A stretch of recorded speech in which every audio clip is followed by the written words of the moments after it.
Hello guys and welcome back to another Bloodborne video. Today we're going to be going over the new items we've seen so far in Bloodborne and have been revealed with their description and stuff. Before we begin, I would like to say a disclaimer that there may be spoilers for something in the game but don't want to find anything out about it. All I will be going over is the description from the items, but if that is causing a spoiler for any of you, I will warn you before we begin. So let's get on with it. First we have the Urger of Ebrietas, so I'm not sure if I'm pronouncing that right, also known as the Omen of Ebrietas. All it says about this is partially summon Ebrietas. Unfortunately we don't know at this point what Ebrietas is so far, so I can't give you any more information on that. If any of you do know more about this, please let me know in the comments below. Then we have the antidote we've seen in previous games before, which just removes poison. Next up we have the Beast Blood Pellet. This increases beasthood. Unfortunately we yet do not know what beasthood actually does for sure. There's a lot of speculation saying it's simply some sort of transformation we can transform into some sort of a beast, but I'm not going to confirm this as we do not know for sure. I'll try not to give any false information in this video. Next up we have the Beast Straw. It causes area of effect knockback, so this will be similar to like the Force Magic or Miracle if you will on the previous games. It doesn't actually damage them, it simply knocks back with this expansive wave what surrounds our character. So then we have Blood of Ariana. Blood of Ariana says restores HP and temporarily boosts stamina recovery speed.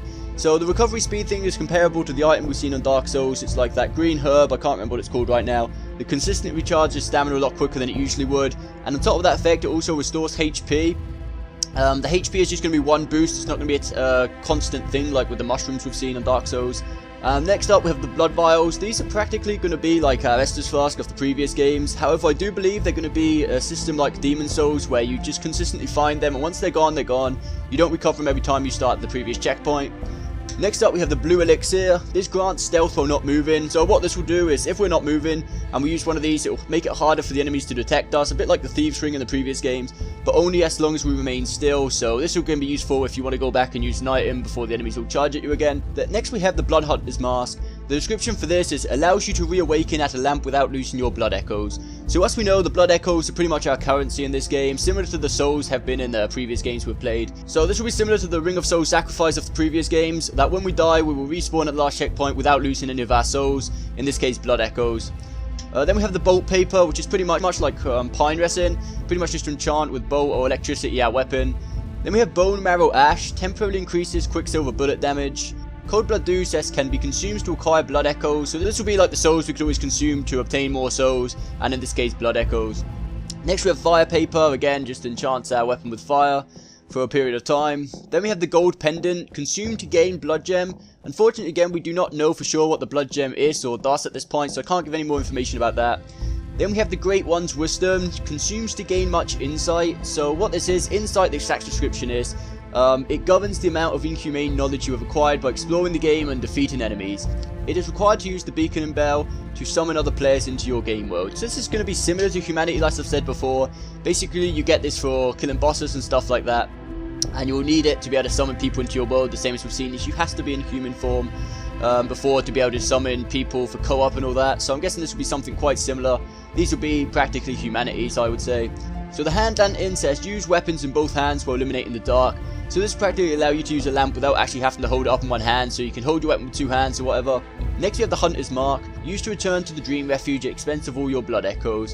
So this is going to be similar to the Nectar Binding off of Demon Souls that will allow us to return back to the Nexus at expense of losing all our souls, and in this case blood echoes. It's also like I think the Curse Mark on Dark Souls, so it allows us to do the same thing. Next up, I'm sorry if I pronounced this wrong, it's Yosefka's Blood Vial. It says consume to gain a large amount of HP. This is practically going to be like a super blood vial to recharge more HP. I'm guessing these will be a bit more rare in the game. Then we have the Lead Elixir, which increases parry window at the expense of movement speed. So practically this will allow us to parry a lot easier. We'll have a lot more time to parry, but will slow us down movement speed.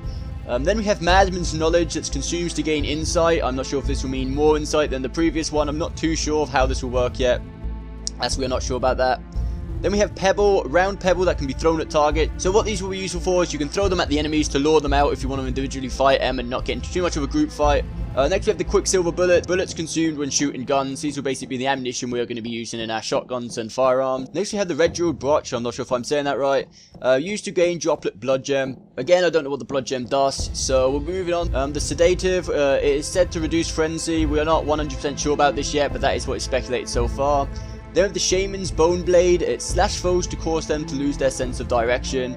This will pretty much make them walk around in random directions, maybe even attack their teammates, I do not know yet. but that's what it says about the item. Then we have the shining coins. It says used to illuminate your path. These will pretty much be used as lamps, but you can practically drop on the floor, throw them down, and they will illuminate your path without having to hold up a lamp or anything. Then we have the thick cold blood. This can be consumed to acquire a large amount of blood echoes. Last up we have the tiny music box. We are not yet sure what this does. I have not seen the effect of this item yet. I'm sure there'll be a lot more items added to this game as we've not seen too many.